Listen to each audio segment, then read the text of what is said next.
Gonna record to the cloud now. Start my thing. Let me do that magic too. All right. So I'm ready to put my countdown. 3, 2, 1. Welcome back, folks, to the Mailwright Show. This is episode 216. I've got a great guest for you this episode. He's young, dynamic, eager. Things that were said to me a long time ago, but never said anymore. We got Chad in the house. Chad, would you like to quickly introduce yourself to the listeners and viewers? Sure, absolutely. Well, first of all, I'm so excited to be here. So my name's Chad Carrodus. I am an agent with Compass based out of Atlanta.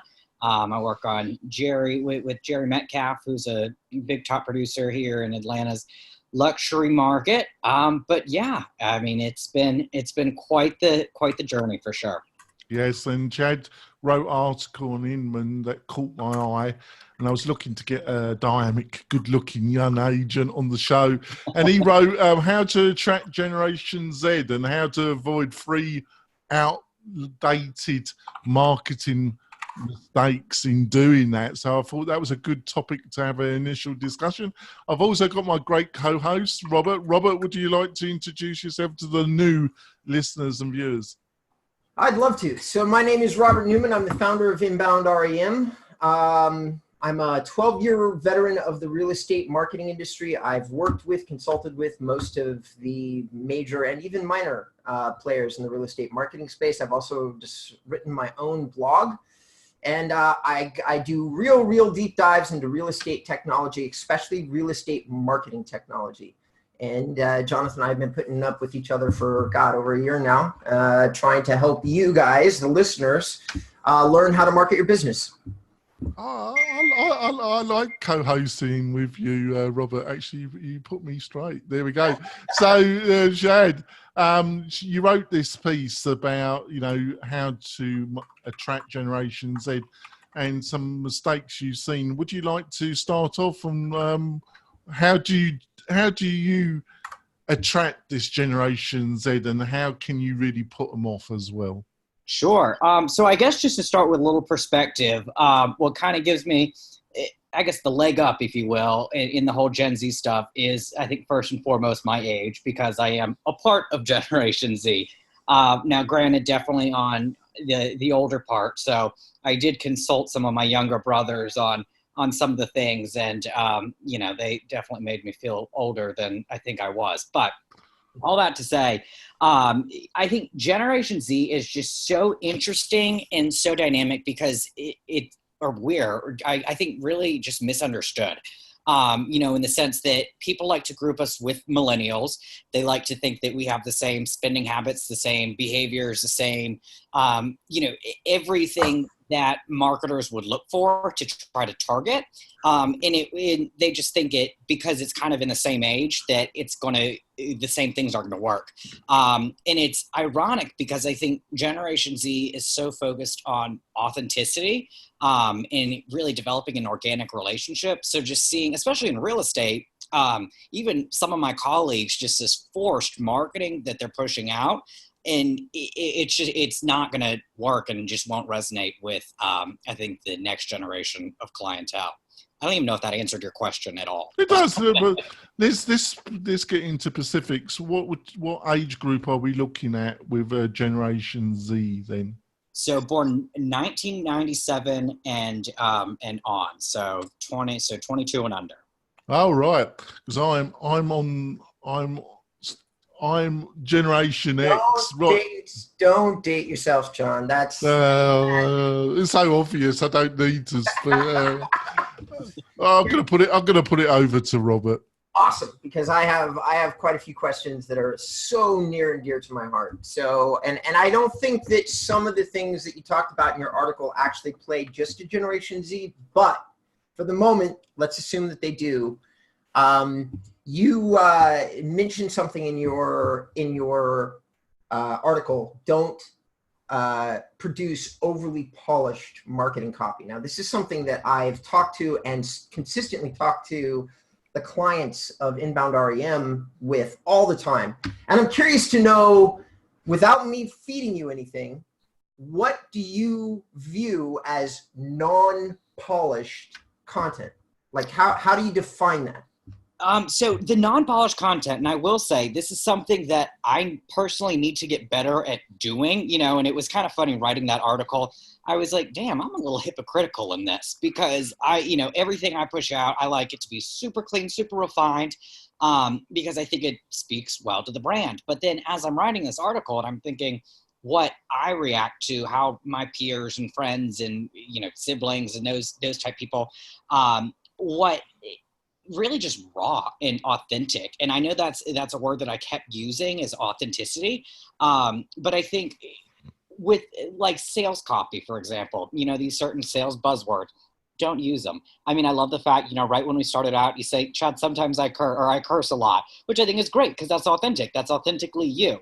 And I think just taking off that film of overly polished, whether it be the copy or even just the certain aesthetic of certain things, you want it to look as not underproduced, but natural. And that's really what it's all about, because otherwise it's almost like stock video in a sense, that it's not real video. You want, something that's organic. And I know I'm going in circles with that. Okay. So let me ask you a question. So now I'm gonna spoon feed you a question. Now, I'm legitimately curious because I run a full marketing agency on the side, and I've got like 18 people that work for me, and we've got about 50 to 100 clients nationwide in the states marketing space. So I'm curious. What is your opinion? So in that world, we produce some real estate videos. And the battle that I fight with my clients all the time is they want to go out and hire some dude, and he'll do drone shot, and then he'll overlay some fancy text on the video, and then he'll talk about, like, they'll have some stuff scroll across the screen, and it's usually some fancy music in the background, and it's talking about a neighborhood. And then, I hate those videos. I hate them, and I don't watch them. Okay? They're boring. Yeah. I feel like everybody's the same. And then I've got what I coach my clients to do, which is a guy in the car. And I always drop the name of one of my favorite video influencers inside real estate space. But what Christoph Chu does, which is something like that, where he has his camera posted, and he's driving up the neighborhood, and you see his face, and he's just looking at the houses, and he talks in a very genuine way about how he feels about the neighborhood. And he's very knowledgeable, so he always has a surprising amount to say, such as elevation, how many homes have sold in the neighborhood in the last 10 years. But he's salting that in along with, I love this drive, I love the elm trees, the streets need a little work. Like, that's what he's talking about. Yeah. And then he arrives at his destination and turns the video off. And I like watching Christoph's videos. Absolutely. What's your opinion? I've given you two different examples.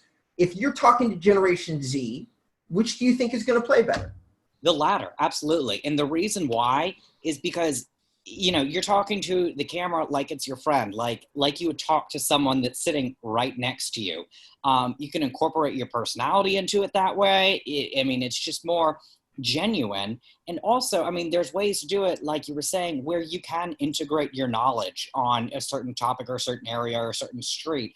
And then that way it's almost like you're speaking to, the audience directly, like they're your friend, really. And it's authentic and genuine. So yeah, I definitely think that's an awesome strategy, because the whole, like you said, the drone shots and the fancy more videos and out of it, because the expensive nice videos and all that, but the entertainment value is not there. And when there's so much distraction digitally, you need entertainment value to attract just attention, period. So I think that's an awesome strategy that you're talking about just driving through the neighborhood and like a ride along, really. Awesome. John, I have some questions for him. I'm going to take it in a different direction and talk about, because we have a young tech savvy person who's working for Compass, and I have some curiosity about their mobile app that they built the Compass brand off of, and a few other questions, but I don't want to go down that rabbit hole yet. So I'm going to toss it back over to you. Yeah, well, I'll give him one more question, and then we'll probably go for a break, and then I'll hand it over to you, Robert. So, Shad, what I'm really interested, after writing this article, obviously in the Atlanta, Georgia area, which I know pretty well because my ex-wife, comes from one of the oldest families in Georgia. Oh, wow. And I didn't know that. And I used to go to Atlanta quite regularly. Speed maniac drivers, I must say. Oh, it's terrible. Well, I'm one of them, but yeah. And I used to live in Germany, and I'm used to the Autobahn, and I was more scared in Atlanta than I've been in Germany, be quite truthful about it. You wrote this article and you're in the luxury area. So, and you've admitted that some of these things you've been at fault yourself. So on reflection, how are you going to change your own marketing in the coming months or in 2020 after reflecting on the article? I think leveraging video a lot more. So really just taking that vlog style approach to behind the scenes. Because I did a little bit with video, but it was polished, and there's a lot of production time, a lot of editing that goes into it. But I think really just leveraging video and letting my personality leak into it a little more. It was a good opportunity for me to reflect on my own marketing and really what I was lacking ultimately. So more personality, and what about the actual copy? Because it is difficult, because especially you're in the luxury side, but what's your reflection on the copy and the actual written materials that you're going to be? Tastefully using emojis, which I don't even know if that counts as copy, but it does, and I know, for the ad, even if you're running certain, Facebook ads or things like that, there's ways that you can just place emojis, and I've totally caught myself doing that. And then in terms of language, and that's where I will say with copy, you never really want to integrate any slang. Like, you never want to be like, oh, this bougie house. No, it's not going to work. But, and I think, I don't know. I mean, that honestly, that's a good question. Well, it's not that easy, is it? Because you're dealing with you're dealing, especially in the luxury market, you might be actually dealing with a slightly older grouping, depending on how successful, how young they've been, the level of success. But in general, you are dealing with a very dispersed age groups, aren't you? So I think, like what you just said, you can't go fully down. That would be attractive to just one age group. But on the other hand, if it's too formatic, too kind of polish, it's probably going to put off a bigger group of people than what you think. Right. Would you agree with that? Yes, I would definitely agree. And I think there's, it's almost like a two-prong approach. So if I'm marketing my clients' listings, it's going to have a much different approach than if I were marketing myself. So if I'm marketing and branding myself, it's gonna, I can incorporate my voice a lot easier and my tone and just certain words and copy and language and things like that. Whereas the listings, those are, that's going to be polished copy, really, in that sense. So I think it's really just kind of a two-prong approach, because depending on who the audience is going to be ultimately. All right, we're going to go for our break. My co-host Robert's got a number of questions to ask, which he's going to ask in the second half. We'll be back in a few moments, folks. We're coming back. Shade looks so young and polished. I look so haggard. And I think Robert's going off to see the Wicked Witch. He's got one in the background already. That's everybody's encouragement to watch the video. I've decorated for Halloween. Yes. I was tempted to say something else, but I didn't. So Robert, Robert, over to you. Of restraint for Jonathan. Yes, over to you, Robert.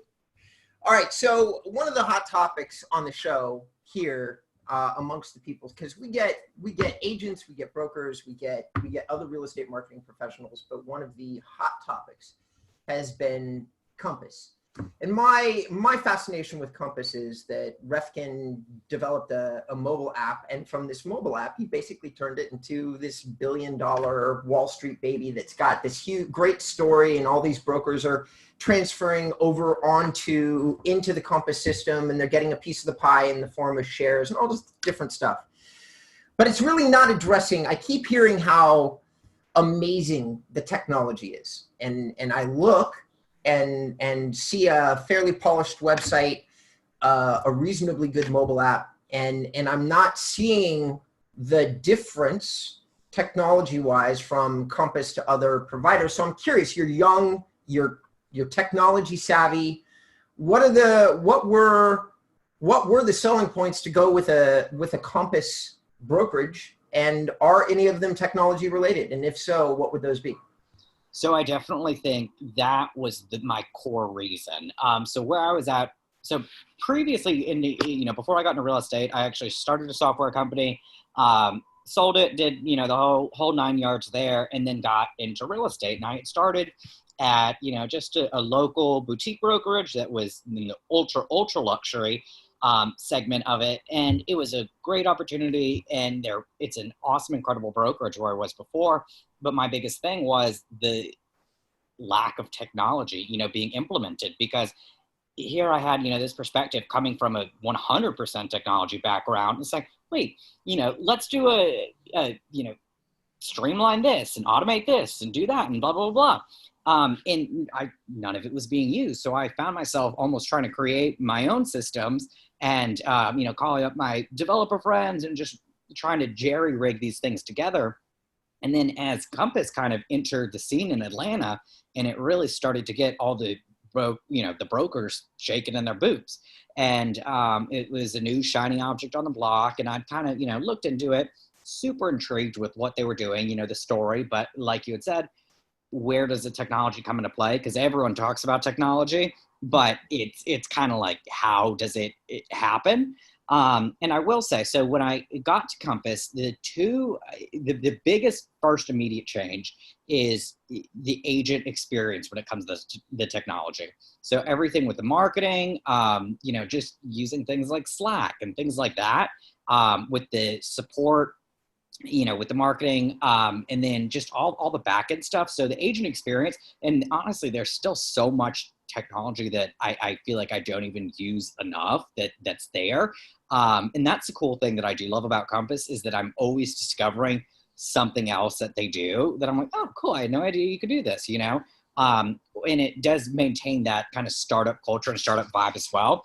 But in terms of, I guess, the technology when it comes to the clients, the neatest thing that I've been able to use recently has been the collection. So I have a couple buyers with, they have their searches set up, and then basically the collections where it goes in and we can comment on individual properties. And I know it can sound like the interface sounds kind of simple in theory, but it didn't exist before. I mean, there was no alternative to that, just being able to collaborate with a variety of buyers.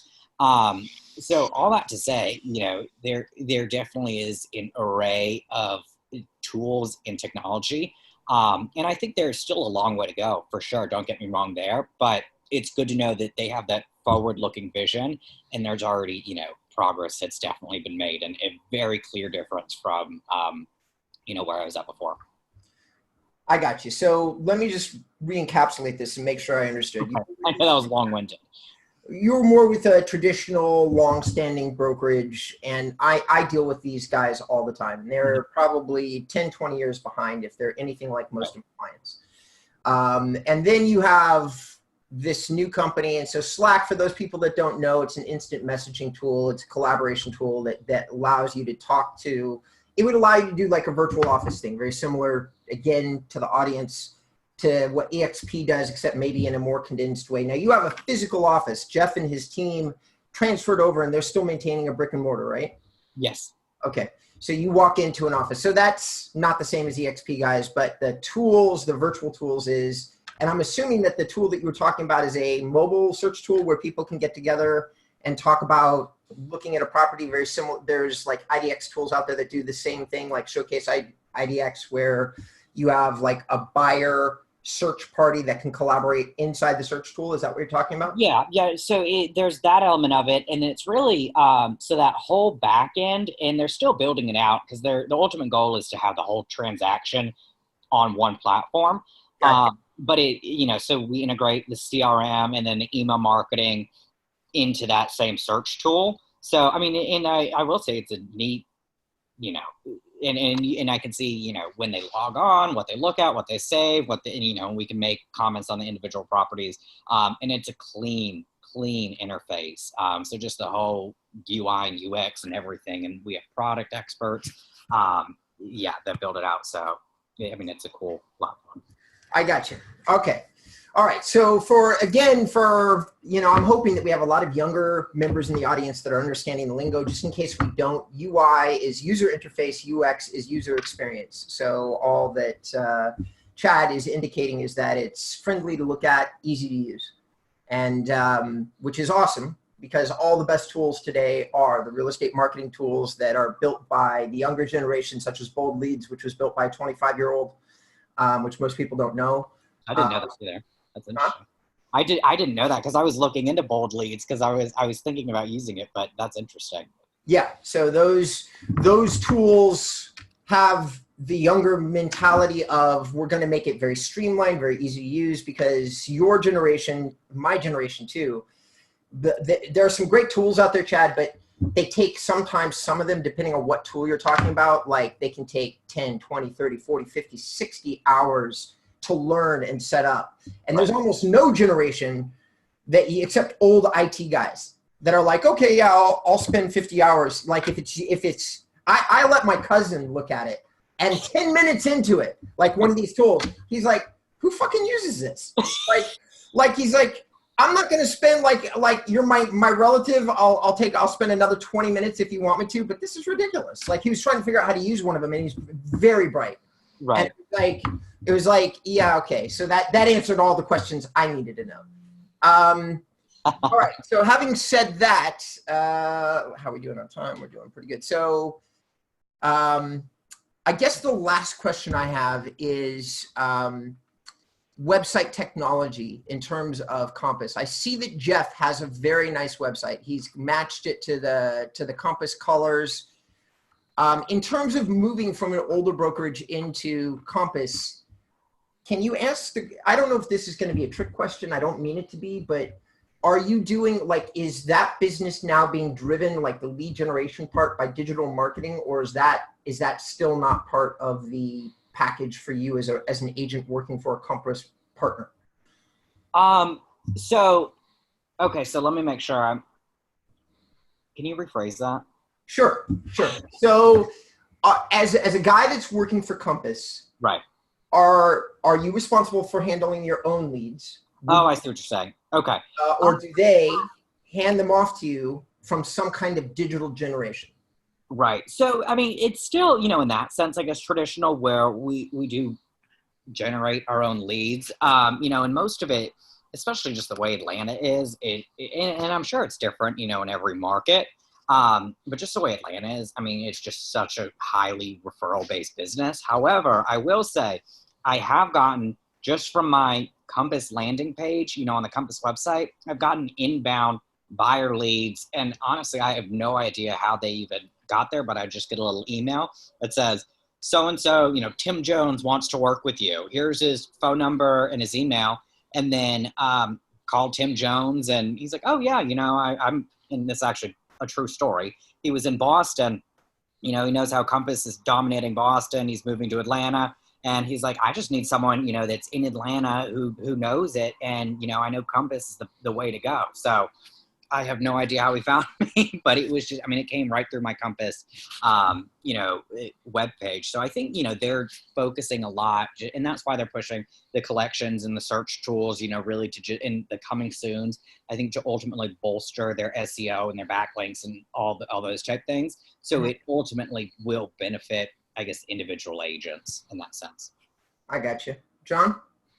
No, I think we wrap up the podcast part of the show. I've got some questions for the bonus content, which you could be able to watch on the Mailright YouTube channel. You'll be able to watch the whole interview plus the bonus content, like I say, on the Mailright YouTube channel. Just go to YouTube, put in Mailright, and you'll find us.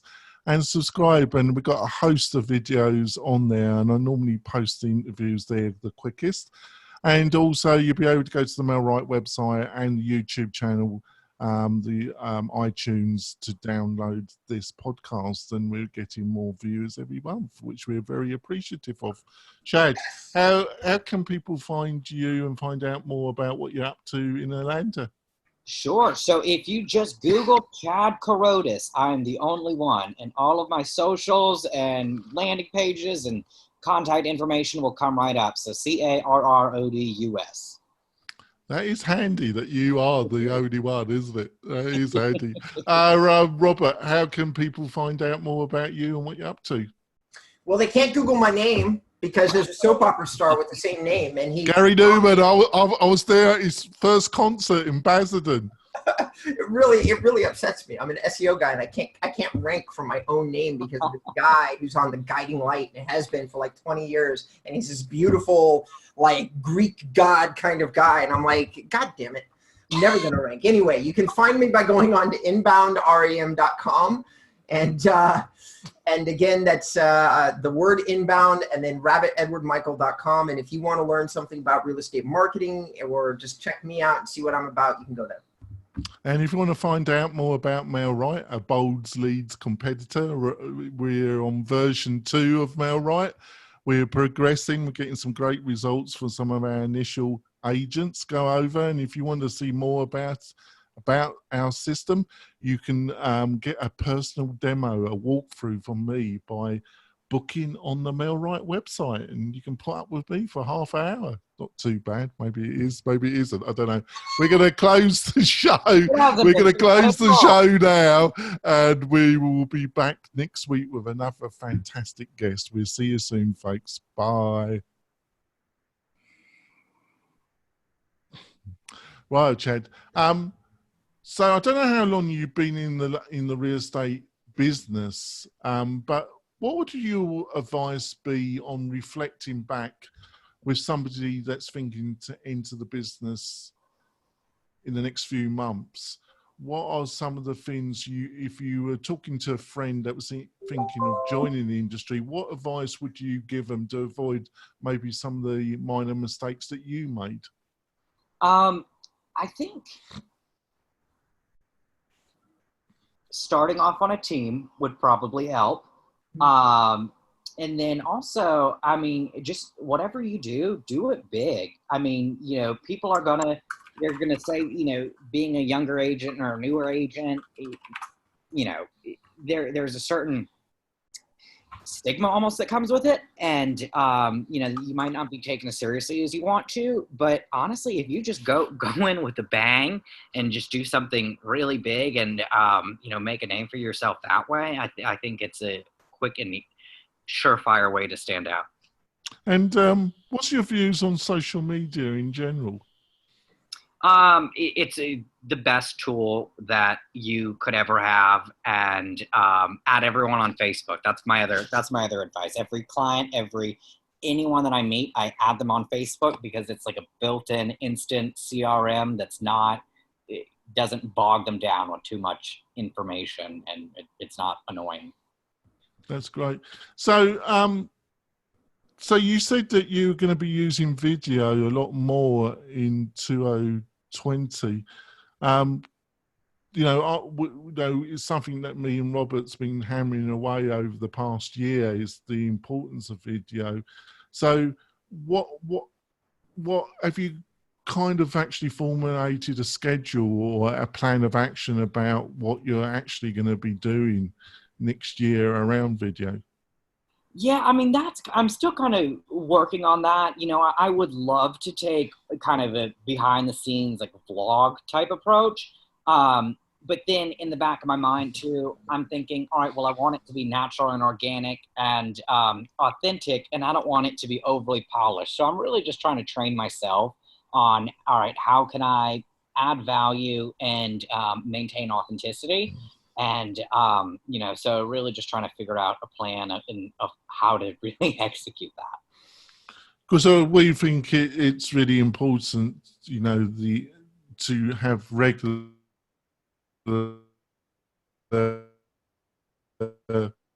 spots to build that audience to watch it. Just to finish up and see if Robert's got any questions, is what's your views about open houses? Because we had a great guest last week, John Griffin, who's a very experienced broker in that, and he was very bullish about how relevant still open houses are. What's your own views about them? I think it depends on the market. And even, the price point. So I've had, a listing at a lower price point. I think open houses work incredible, and it worked great at that, but as you kind of go up in price points, people are already very established with the agents that they work with, and they don't want to work with you, especially, I think, being younger. So, yeah, I mean, it depends on the price point. Right. Robert, have you got any questions? I've actually got a couple of, I don't know if they're questions, but I got a couple comments. So Chad, I threw some links into Zoom chat about 20 minutes ago. One is a link to Christoph too, and another is to Joyce Ray, who are basically the Grand Dame and Don. Never mind, I'm not going to finish that. But they're two heavy influencers here in LA. Both leverage different types of social. Christoph leverages YouTube, and Joyce leverages Instagram. Mm-hmm. And you were talking about emojis. I think that Joyce, who's selling on average, her average sales price is 10 or 12 million. So she uses emojis inside her Instagram posts and drives traffic. So for our listeners and users, and for Chad as well, every time somebody starts talking about social or video and is looking for hard examples of people using it, leveraging it, right now we're talking to Chad. He's a luxury real estate agent. He's got 7 listings on his Compass page. I suggest you go check them out. They're in the $1 million plus category. They look like some beautiful homes. So I'm going to promote Chad a little bit. To the users, Jonathan, his platform is getting better and better. I strongly suggest that you check him out. And for everybody that's looking for some advice, maybe you too, Chad, I don't know. But these are the guys, or the guy and the gal that I know of really deeply leveraging social in an amazing way. Christoph pulls most of his luxury leads off his YouTube videos from the last conversation that I had with him. So that's something for you, Chad, to think of, because he's also selling 3 to 10 million is probably his average price point. Absolutely. Yeah, no, and it's great, because I can sit here and ramble and talk all day, and everyone can say, yeah, video's great. So it's great to see actual hard examples, so I'll definitely check those out. Oh, that's great. We're going to wrap up the show now, and like I say, we'll be back next week with either a great guest like Chad, or we'll have an internal discussion between me and Robert, hopefully giving you great value and hopefully getting the success that you're looking for yourself, but also for your family. We'll see you soon, folks. Bye.